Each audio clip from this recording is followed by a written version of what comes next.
मैं अपनी तरफ से जो इसको रेस कर रहा हूँ, again this is not pro for against any government और for government and political light में अदरवाइज़ नहीं इसको देखना है। हो सकता है ये एक दूसरे परिप्रेक्ष्य में भी लिया जाए, बट जो हमारे JOA के स्टूडेंट्स हैं, मैं अभी भी विदाउट एनी मीडिया अपना खुद के भी मैं पर्सनल स्टाफ को नहीं लेके गया था, मैं उनको मिल के आया हूँ। उनकी व्यथा जो है वो सचमुच जो है बहुत ज़्यादा जो है इस वक्त अब दयनीय बन चुकी है। और साथ ही साथ सिर्फ JOIT तो सिम्बॉलिक है, वो तो सिम्बलाइज़ करता है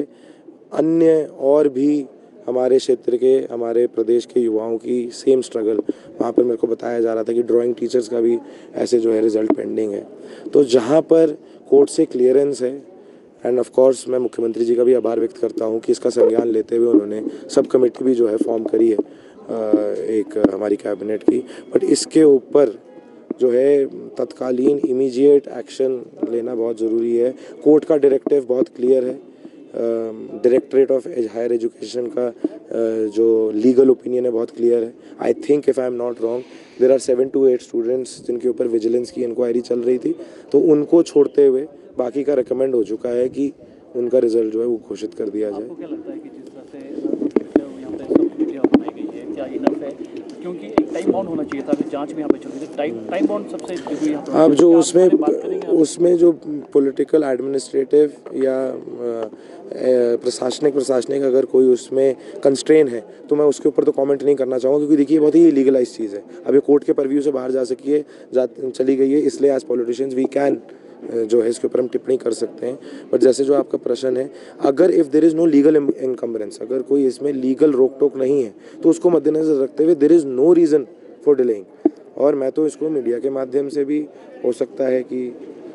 किसी ये लाइट में लिया जाए कि जी ये आउट ऑफ लाइन जाके बात कर रहे हैं, ऐसा कुछ नहीं है। मेरे गगरेट क्षेत्र के, मेरे खुद के गांव के जो बच्चे हैं इसके साथ जुड़े हुए हैं, it gives a very pathetic feeling कि इतने सारे स्टूडेंट्स जो हैं एक ऐसी चीज़ के लिए स्ट्रगल कर रहे हैं, उनका हार्डवर्क जो है एक कहीं ना कहीं उनके पेरेंट्स के, उन सब की जो स्ट्रगल है इसके साथ जुड़ी होती है। And not only JOIT, of course JOIT की स्ट्रगल बहुत इंपॉर्टेंट है, वो सिंबलाइज करती है, जैसे मैंने कहा, और भी अन्य जितने भी पोस्ट कोर्ट्स के टीचिंग ग्रेड में अन्य विभागों से भी संबंधित, जहां हमारी, क्योंकि देखिए हिमाचल प्रदेश में सबसे ज़्यादा जो, अगर हमारा, क्योंकि बजट का सत्र है तो इसके ऊपर चर्चा होनी भी अभी आगे भी बहुत ज़रूरी है। हमारा जो मेजर चंक ऑफ बजट है किस चीज़ पे जाता है, वो गवर्नमेंटल सैलरीज पे जाता है। तो अगर हम उसी को ही ढंग से नहीं फुलफ़िल कर पाएंगे, और जो व्यक्ति, जो छात्र छात्राएँ, जो लड़के लड़कियाँ अपेक्षित हैं इन सरकारी नौकरियों के लिए, जो सरकार की तरफ हम जैसे जनप्रतिनिधियों की तरफ देख रहे हैं, एक जो है होप एंड एस्पिरेशन, उस पर अगर वो नहीं खड़े होते हैं तो कहीं ना कहीं हमारे आगे आने वाले बच्चों के भविष्य के साथ जो है ये एक बहुत बड़ा विश्वासघात होगा। देखिए, आज जो हमारे राज्यपाल महोदय का जो है आज भाषण हुआ है, उसमें कुछ बहुत महत्वपूर्ण मुद्दे जो हैं पिछले 1 साल की उपलब्धि के, व्यवस्था परिवर्तन के, वो रखे गए हैं। चाहे हम एक यंग MLA होने के नाते, तो सबसे पहले मैं बात करना चाहूँगा एनवायरनमेंट की और एम्प्लॉयमेंट की। तो उसमें हमारी ई-टैक्सीज़ की अगर हम स्कीम की बात करें, ई-व्हीकल्स के कॉरिडोर की बात करें, सोलर प्लांट्स की, सोलर एक्टिविटी जनरेशन की अगर हम बात करें, तो उसमें जो है कुछ निर्णायक कदम जो हैं उठाए गए हैं। उसके बारे में जो है विस्तारपूर्वक विश्लेषण जो है राज्यपाल महोदय के भाषण में भी था, अभी जो बजट की स्पीच होगी उसमें भी वी कैन एंटिसिपेट जो है उसके ऊपर भी डिटेल में काफ़ी ज़्यादा जो है दिया जाएगा। एकल नारी एंड विडोज़ के लिए जो है एक 1,50,000 उनके घरों के लिए जो है मुख्यमंत्री जी ने जो है एक फ्लैगशिप जो है घोषणा करी है। एंड चाहे हम और भी अन्य किसी भी डिपार्टमेंट की बात करें या किसी भी सेक्टर की बात करें, तो ऐसी काफ़ी प्रोग्रेसिव बातें करी गई हैं, जो आज एक मेरे को पॉइंट ऑफ व्यू मिला है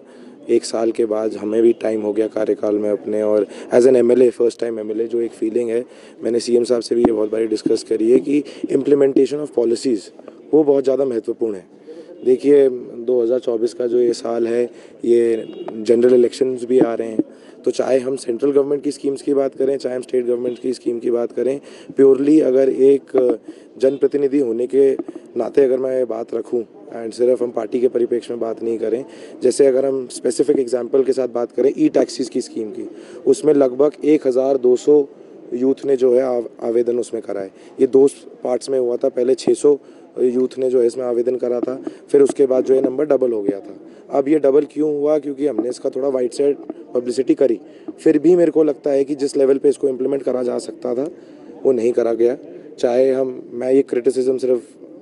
अपनी करंट गवर्नमेंट का नहीं कर रहा हूँ, मैं ये बात हर एक परिप्रेक्ष्य में कर रहा हूँ, चाहे बीजेपी की गवर्नमेंट हो, चाहे कांग्रेस की हो, चाहे सेंट्रल गवर्नमेंट हो, चाहे स्टेट गवर्नमेंट हो। एक मेरे को अपने डिस्ट्रिक्ट के लेवल पे, अपने ब्लॉक के लेवल पे जो एक कमी जो है काफ़ी ज़्यादा दिखी है वो ये है कि एक जो डिस्पर्जल ऑफ इन्फॉर्मेशन है,